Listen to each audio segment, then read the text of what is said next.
Upstream Elementary. Module 1. Moments in life. Let's look at the jobs people do. This is Jim. He's a shop assistant. Hi, I'm Jim. I'm a shop assistant in a music shop. He serves customers. At the moment, he's talking to a customer. This is Richard. He's a mechanic. Hi, my name's Richard and I'm a mechanic. He repairs cars. At the moment, he's checking an engine. This is Scott. He's a carpenter. Hello, I'm Scott, and I'm a carpenter. He makes furniture. At the moment, he's talking on the phone. Okay, mate. Thanks, bye. Let's meet those people again. This is Jim. He's a shop assistant. He serves customers. At the moment, he's talking to a customer. This is Richard. He's a mechanic. He repairs cars. At the moment, he's checking an engine. This is Scott. He's a carpenter. He makes furniture. At the moment, he's talking on the phone. Pretend to be somebody. Lynn is a teacher. She works in a school. When I hold up my ruler, I'm pretending to be that person. She starts work at 9 in the morning and teaches until 4 in the afternoon. After work, she goes home and marks her pupils' work. She likes going to restaurants for a meal with friends. And this is Joanne. She's a writer. She starts work at 8 in the morning. In the afternoon, she works until 5. In the evenings, she likes watching television.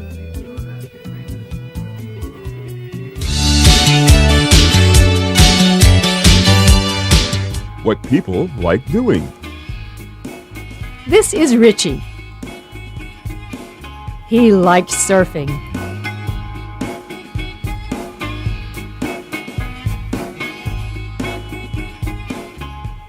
But he hates falling in the water.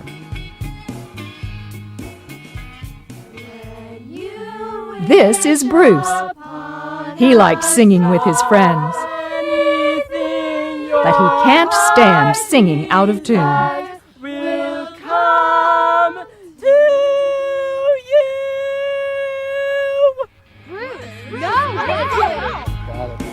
This is Tom and Jack. They like playing golf.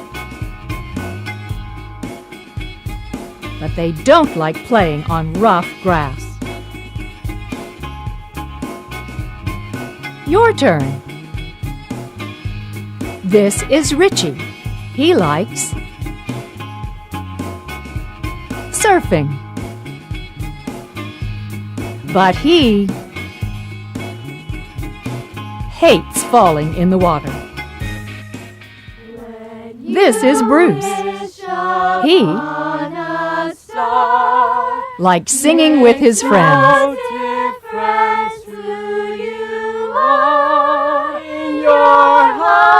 But he can't stand singing out of tune.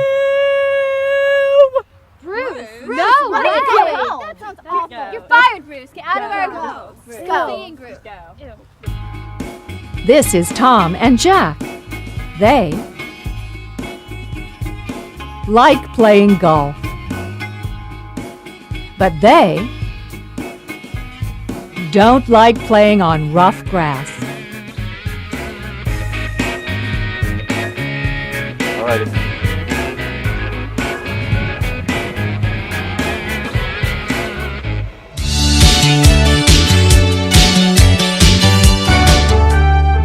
Neil's news clips. Hi there, I'm Neil Norman, and this is Neil's News Clips. We're here in beautiful Crescent Lake Park, Florida, asking people two very important questions. What's the first thing you do when you get up in the morning, and what's the last thing you do before you go to bed at night?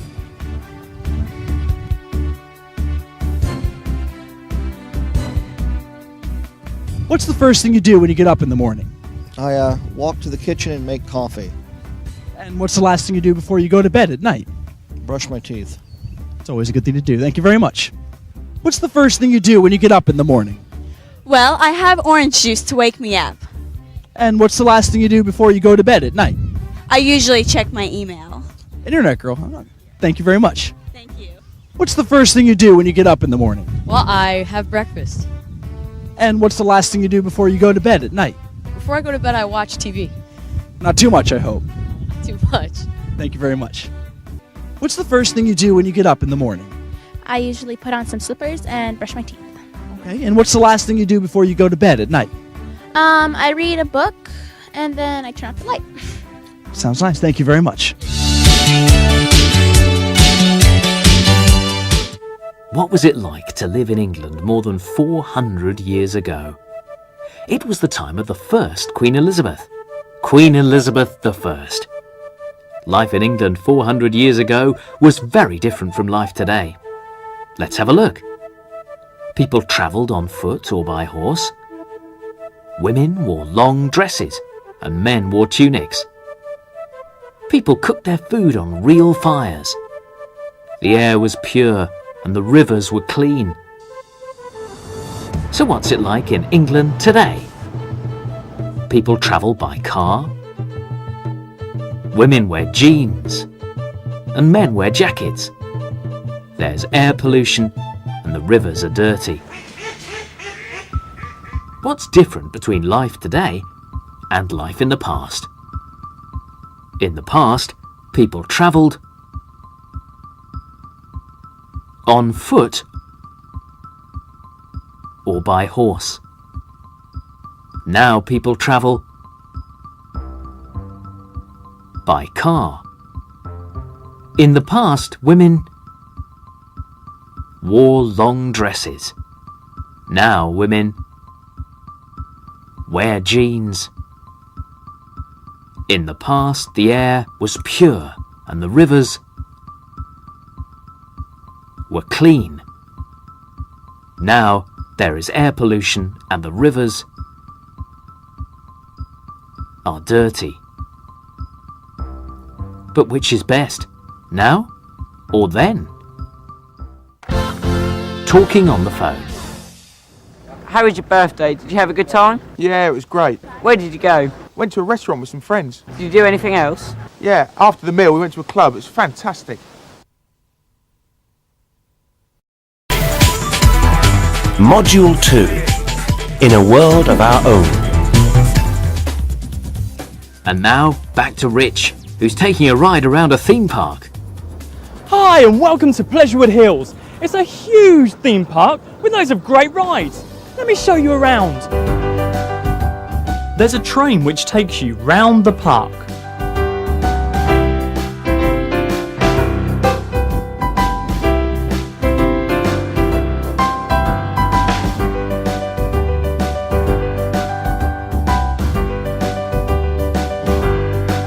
You can race go-karts on a track.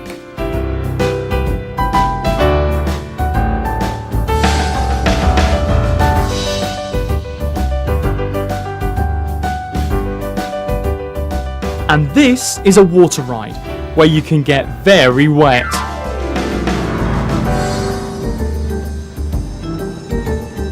But there's more than just rides.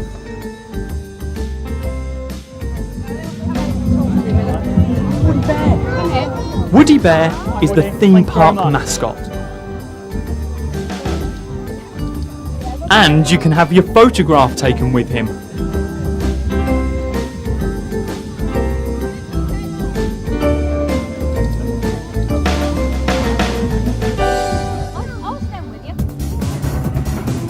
Now hold on tight. This is high. Wow!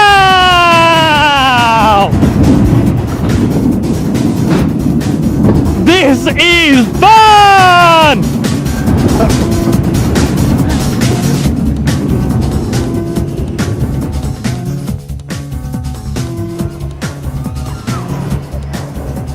Wow, that was great fun, but I'm hungry. Let's go and find out what there is to eat. There's plenty of places to buy food and drink. I'm eating a burger, some chips, and I've got a Coke to drink.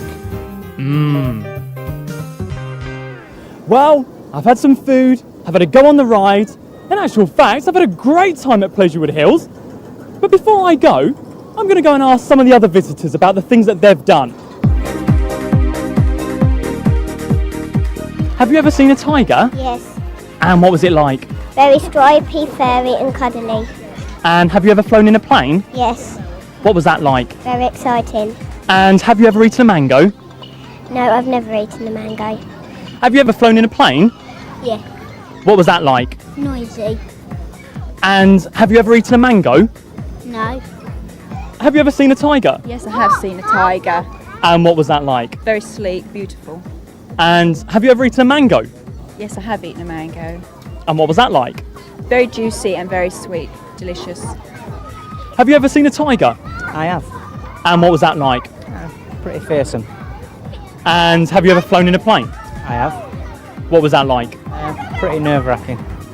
And have you ever eaten a mango? No, I've never eaten a mango.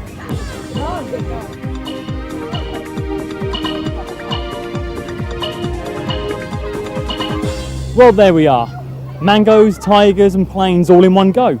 But for now, from me, Rich Robinson, it's back to the studio.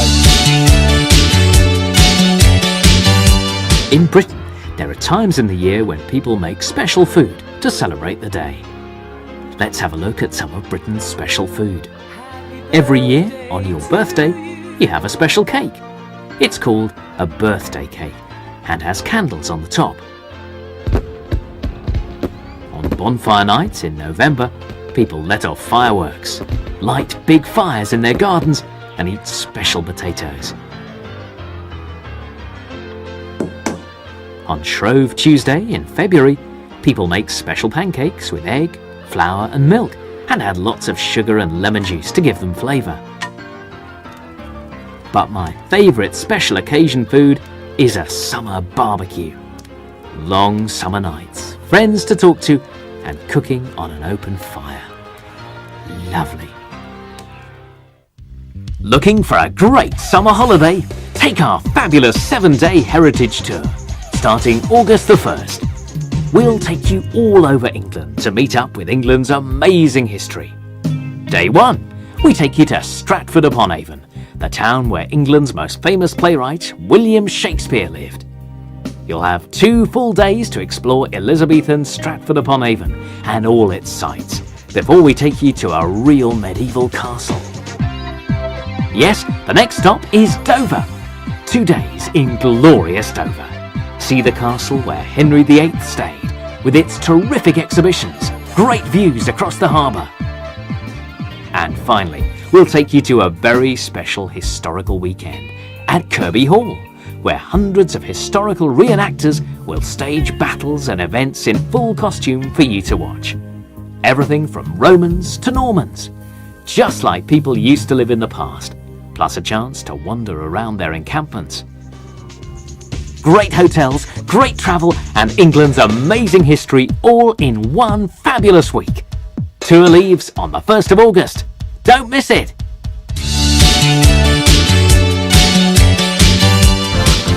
Talking on the phone.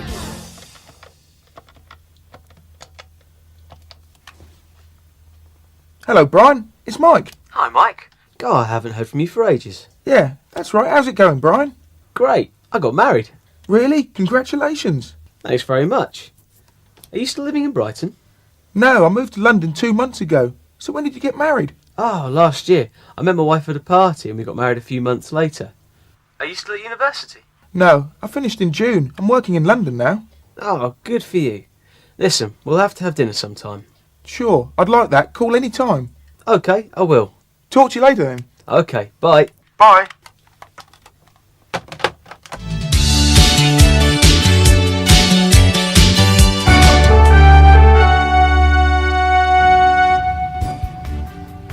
Now, in the US, people are very fond of their pets. Some people keep cats, some people keep rabbits, other people even keep snakes as pets.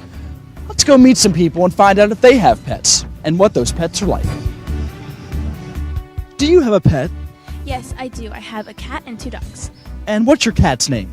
My cat's name is actually just Kitty. And can you describe Kitty for me? Yes, she's a very thin cat because she lives outside and she lives on the roof also because the dogs don't like her. So she has to run away all the time and we just kind of throw food on the roof and she eats that. Thank you very much. Do you have a pet? Yes, I do. I have a dog. And what's your dog's name? Sparkles. And can you describe Sparkles for me? She's a miniature schnauzer, and she's small, and she's gray with a black stripe down her back, and she's got like a beard and eyebrows. Sounds very nice. Thank you very much. Do you have a pet? Yes, I do. I have a dog. And what's your dog's name? Midnight. Midnight. Can you describe him for me? Well, he's little and black and skinny, not a fat dog, and there's a kind of dog called the skipper key, so his tail's been cut off, so he has no tail. Very nice. Thank you very much. Yeah. Do you have a pet? Yes, I do. I have a bearded dragon. And what's your bearded dragon's name? His name is Sam. And can you describe Sam for me? Yes, I can. He is about 1 foot long, he has little beady eyes, and he has scales and points all around his neck.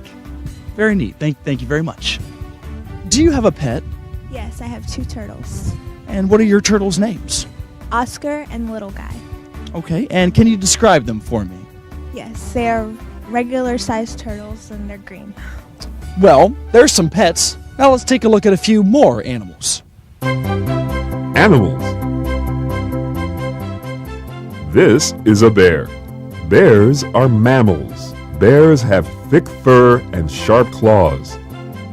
This is a goose. Geese are birds. Geese have white feathers and a strong beak. This is a rabbit. Rabbits are mammals. They have big ears. This is a peacock. Peacocks are exotic birds. They have colorful feathers. This is a donkey. Donkeys are farm animals. They are very strong. Okay, we've seen a few animals. Now let's put them into our animal quiz. Your turn. This is a bear. Bears have sharp claws. This is a goose. Geese have white feathers and a strong beak. This is a rabbit. Rabbits are mammals. This is a peacock. Peacocks are exotic birds. This is a donkey. Donkeys are farm animals. They are very strong.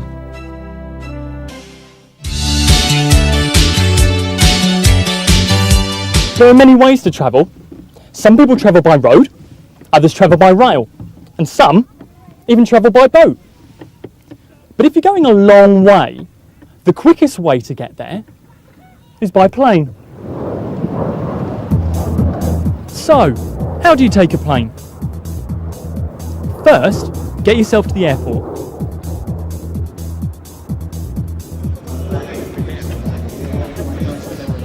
Then, check in your bags and you'll be given a seat on the plane. Then you wait for your flight to be called. Get on the plane and off you go. Unless, like me, you're scared of flying, that is.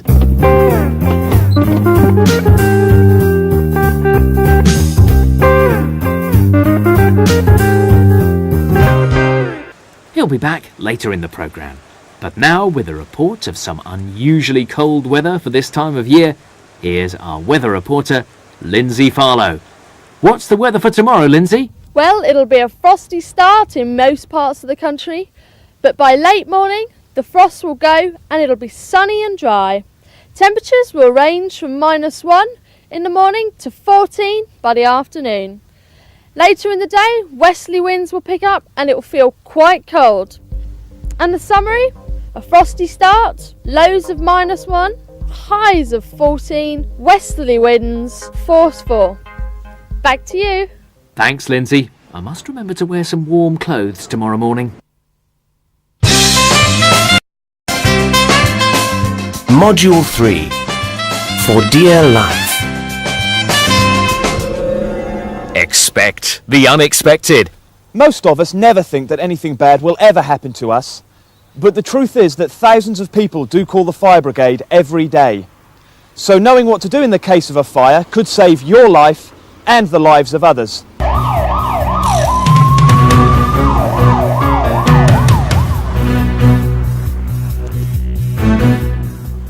Rule number 1, be prepared. Don't wait for an accident or emergency to happen before you start thinking about it. Look around the place where you work or go to school and note the location of fire extinguishers and fire escapes. Some buildings have notices which tell you where to go if there's a fire. These safe places are called muster stations. You need to read them carefully so that you know where your muster station is. And always keep a battery-operated torch near you so that you can find your way if the lights go out. Rule number 2, stay cool. If a fire does break out, the most important thing to remember is to keep your wits about you. Whatever happens, don't panic. Stay calm to help yourself and others. Rule number 3, have respect for the fire. If you're certain that the fire is small, use your nearest fire extinguisher to put it out. If you have any doubts about the size of the fire, leave the building and go directly to your muster station. Call 999 immediately. Speak calmly and clearly so that you give the operator the correct information. Rule number 4, learn something. Think about what caused the fire so that you can prevent it from ever happening again. And the most important of all these rules is the first one.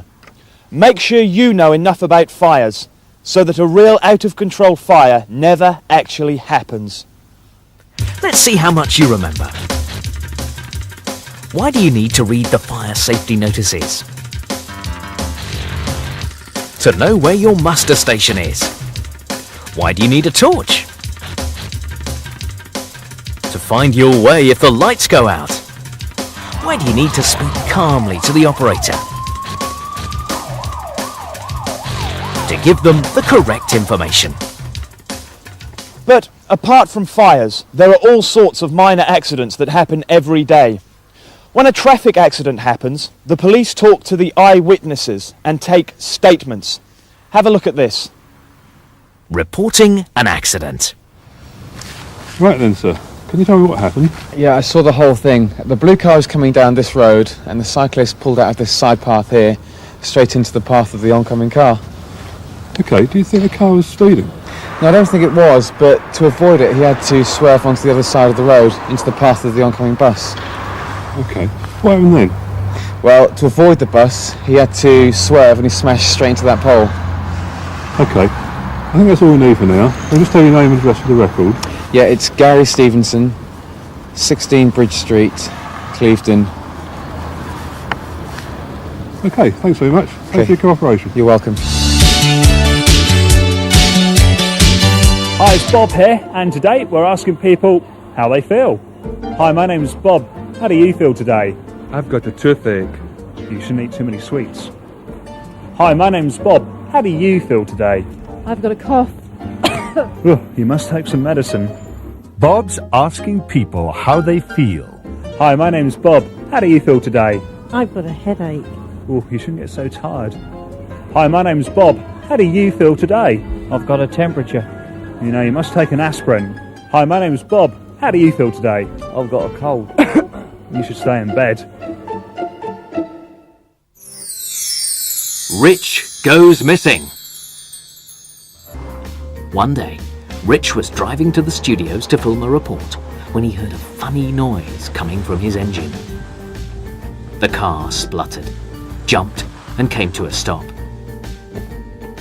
He tried to start the engine again, but it wasn't working. He tried to ring the studio on his phone, but that wasn't working either. He had no choice, so he decided to walk. He was thinking about which way to go when he realized he was completely lost. Rich was tired, so he lay down to rest, and soon he fell asleep. He was sleeping peacefully when he suddenly heard a voice. "Rich! Rich! Wake up! Time to film your report!" You're right, it was all a dream. Rich wasn't lost. He was at the studio, and his car was safely parked in the car park. Yes, it's Auntie Janet's Advice Show. Write in with your problems and our very own Auntie Janet will give you tip-top advice on what to do. Letters, letters, we get lots and lots of letters, letters, we get lots and lots and lots of letters. Dear Auntie Janet, I worry about a lot of things. First, I'm a little overweight. Second, I haven't got many friends. Third, I'm a bit lonely. What should I do? Well, Rich, your problems aren't as serious as they seem. If you want to lose weight, you should try eating healthier food. You should eat more fruit and vegetables. You should avoid sweets and fatty foods. Now, about your friends. Well, you should try to think about why you don't have any friends. Is it the clothes? Is it the things you say to people? Perhaps you ask too many questions. The best thing you can do is to change your job. I hope that helps. Bye. But I love my job. You're taking an exam tomorrow morning. What's the best way to prepare? Have a look at this. Hi, how's it going? What time's the exam tomorrow? 10 o'clock, and I've got to study hard. There's a lot to remember. You know, you shouldn't study the night before an exam. Really? Yes, they say it's much better to get a night's sleep. Well, I was going to go out to the cafe a bit later. You shouldn't really go out. Why don't you watch some TV and get to bed early? What, go to bed early? I've got so much to remember. You know, if I were you, I wouldn't worry so much.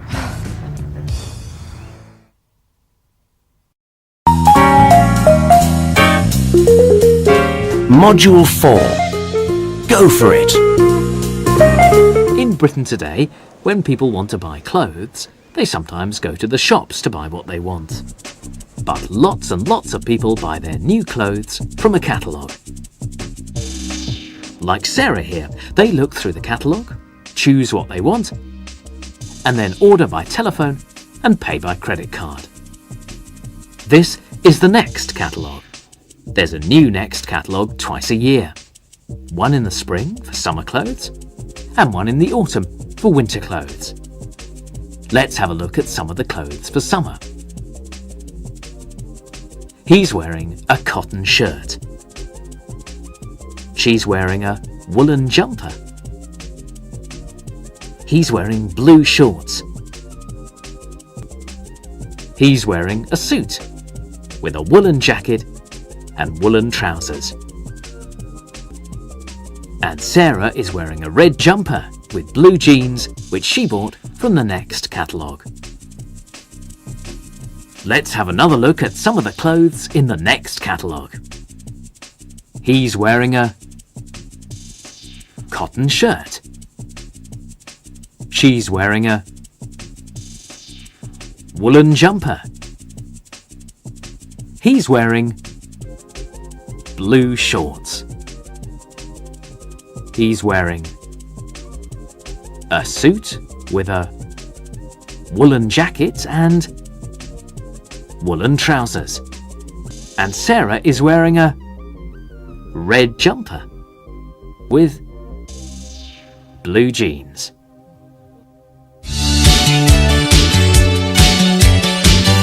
Hello, I'd like to book a table for 2 for Friday night, please. Friday night? Let me check our reservations, please. Right, was that a table for 4? For 2. Oh yes, right, you're in luck. There's a table available at 8:30. 8:30, you say? Yes, that's right, sir. OK, that'll be fine. Can I have your name, please? Rich Robinson. Is that Robinson? Yes, that's right. Fine, Mr. Robinson. We'll be expecting you at 8:30 on Friday. Oh, thanks very much. Goodbye. Goodbye.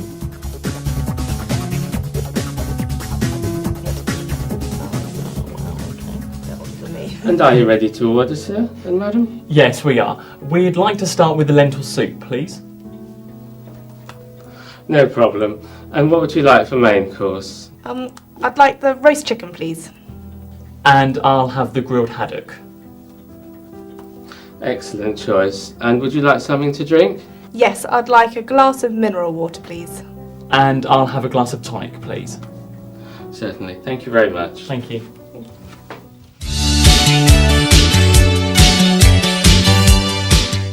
What sort of person are you? I'm reliable and hardworking, but I'm also adventurous. I like to travel, but I can never make up my mind where I want to go or what I want to do. Unlike these people. Are you looking for a new hobby? If you are adventurous and daring, why not try climbing? You'll love the sense of achievement you feel when you reach the top. If you are a sensitive and creative person, perhaps you should express it on the canvas. Painting will make the perfect hobby for you. Are you graceful and energetic? Well, try ice skating. Or maybe you like a mental challenge. For the more quiet and intelligent person, there's nothing like a good game of chess.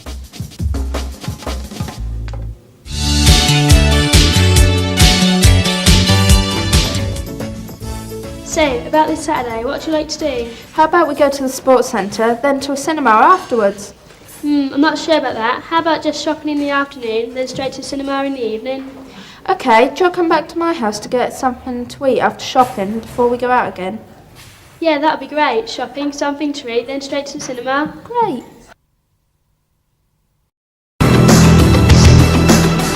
Module 5. Incredible but true. Hi, it's Rich here, reporting from central London. I'm standing on the banks of the River Thames, near a famous landmark, the Houses of Parliament and Big Ben. So, let's find out more about Big Ben. Big Ben is the name of the biggest bell in this clock tower. The tower itself was designed by Edmund Beckett. The clock is famous for its accuracy. It always tells the right time. Big Ben, the biggest bell in the tower, weighs 13 tonnes and is named after Sir Benjamin Hall, who was the Commissioner for Works when the bell was put in the tower. Let's take a look at some other famous landmarks in the centre of London. This is Trafalgar Square.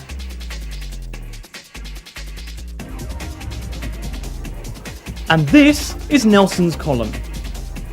Right at the top is the statue of a famous sailor, Lord Nelson. The column is 55 metres high and it's made of stone. This is the London Eye.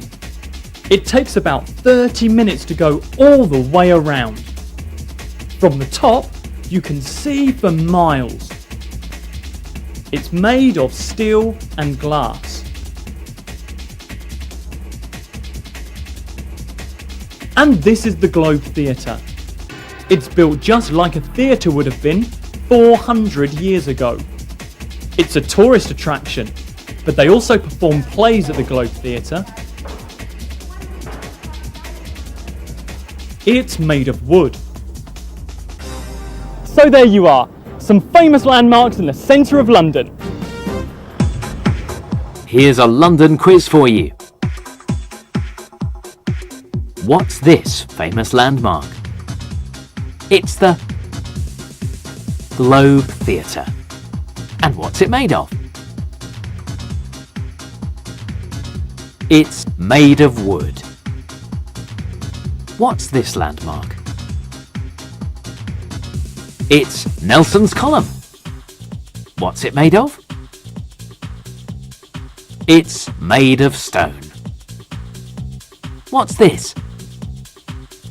It's the London Eye. What's it made of? It's made of steel and glass.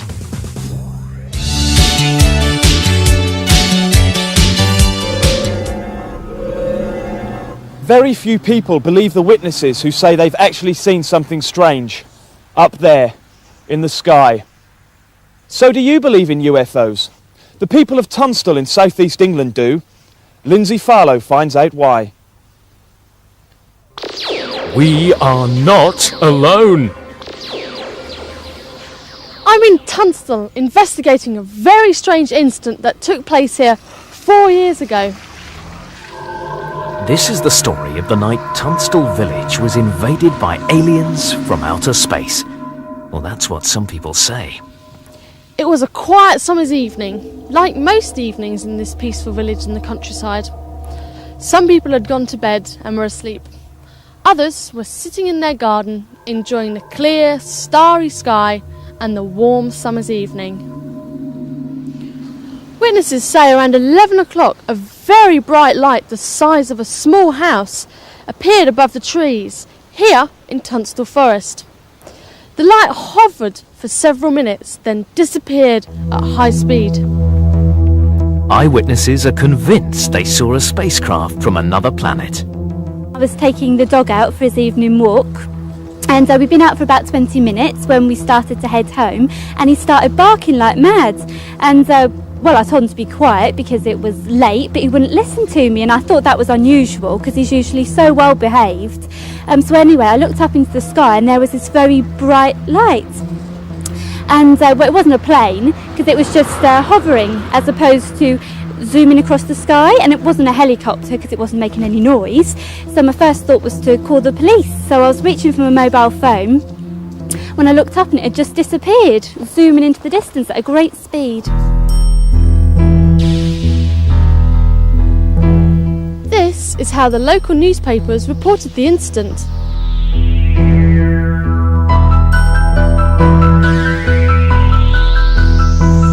The people of Tunstall have no doubt that what they saw that night came from space. But there are other explanations. Bright lights in the sky are often seen on summer nights when there are electrical storms in the atmosphere. And scientists say that in certain conditions, light from the moon and the stars can make a low-lying cloud seem like a solid object. I'm sure it wasn't a cloud. It was definitely not a cloud. It was metallic. You could see the metal shining on it. It was this amazing metallic light. I've never seen anything like it. It just hovered there for a few minutes and then just disappeared, just shot off at incredible speed, gone. It's had to be a UFO. It couldn't be anything else. Now I've heard all the evidence, it's quite clear that there was something unusual in the skies above Tunstall Forest that summer evening. But what exactly it was is still a mystery. Well, there you are. Whether you believe in them or not, some very strange things sometimes happen all around us. Take a look at this. It's a Luke Palmer Street Survey. Do you believe in UFOs? Generally speaking, I do not believe in them, no. So you've never seen a UFO? I thought I saw one about 2 years ago, but it turned out to be a large cloud. Do you believe in UFOs? No, I don't. No, I've never seen one, and I think seeing is believing.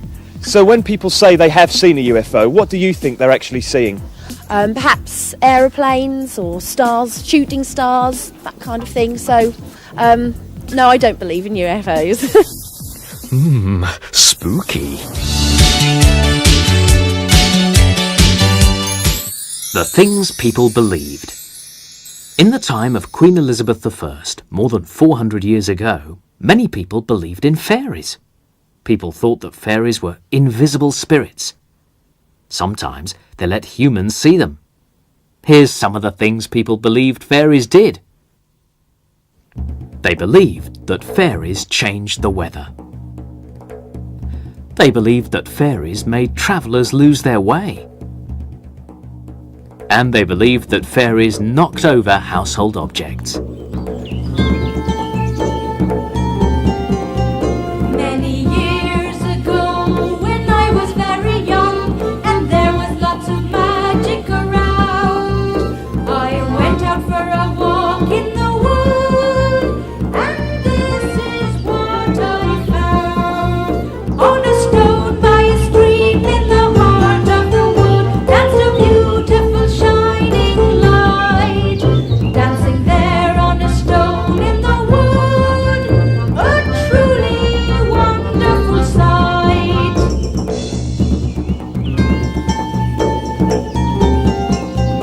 I looked at the light and soon I saw it was a fairy with golden wings. She spoke to me right there in the wood and told me magical things. I believed in fairies right there and then, and I knew that they were good. And I knew that I could never forget my magical walk in the wood.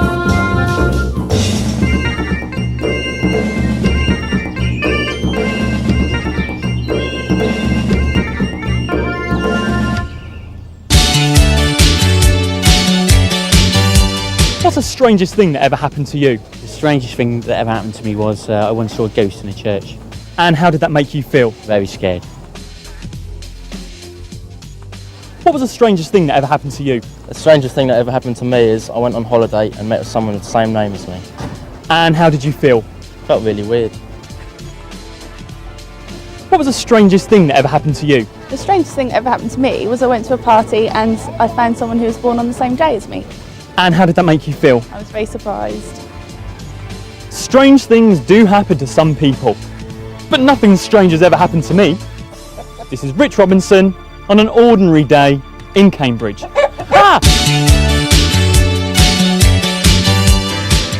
Do you know that parts of the world's coastline are being lost as sea levels around the world rise?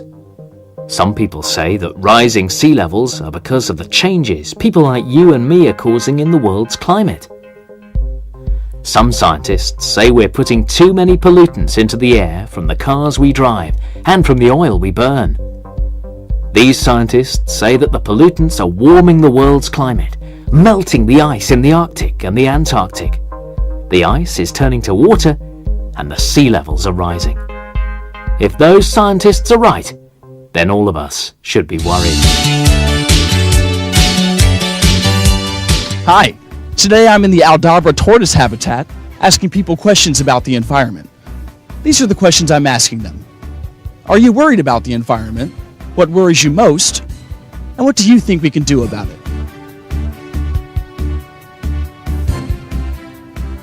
Are you worried about the environment? Absolutely. If we don't save it, we'll lose it.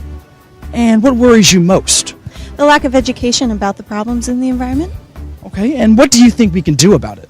If we educate people about what they can do to help to save the environment.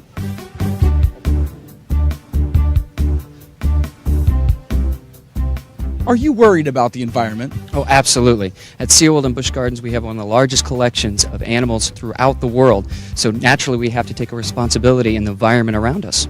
And what worries you the most? Personally, it would be habitat loss. I grew up here in Florida in the United States Gulf Coast, and when I was young, I got to see all the birds and fish and fauna throughout there. Now, decades later, it's gone. So me personally, I want to see it come back throughout the world as well as my own backyard. Okay, and what do you think we can do about it? The easiest thing to do is to educate.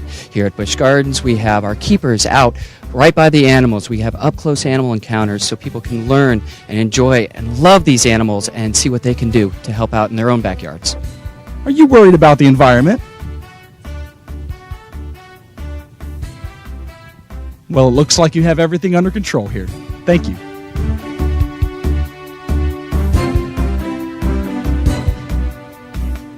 Are you worried about the environment? Oh, most definitely. Here at Busch Gardens, Tampa, as an educator, it's very important to me that the people around here understand how connected the natural world is. And what worries you the most? That would probably have to be habitat destruction. You know, not only do we lose a lot of different species when we destroy their homes, but we're also losing a lot of vital natural resources, such as trees or plants that could provide medicine, also like streams and rivers that could provide us with fresh drinking water. And what do you think we can do about it? It all starts with education. Here at the park, we do a lot of interactive, very fun animal encounters, such as our tours. So we invite guests to have kind of more connection with the animals. And hopefully that'll encourage them to not only want to save these species, but also to save their natural habitats in the wild. Are you worried about the environment? Absolutely. My job here at Busch Gardens is to make sure that the kids that come and stay with us for a week learn about the wild places and the habitats in which the animals live. And what worries you the most?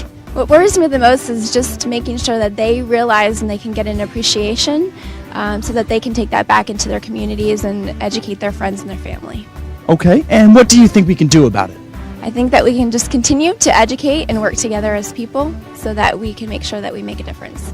Okay, you're doing a great job here. Thank you very much. Well, there you go. Opinions about the environment from people here at the Aldabra Tortoise Habitat.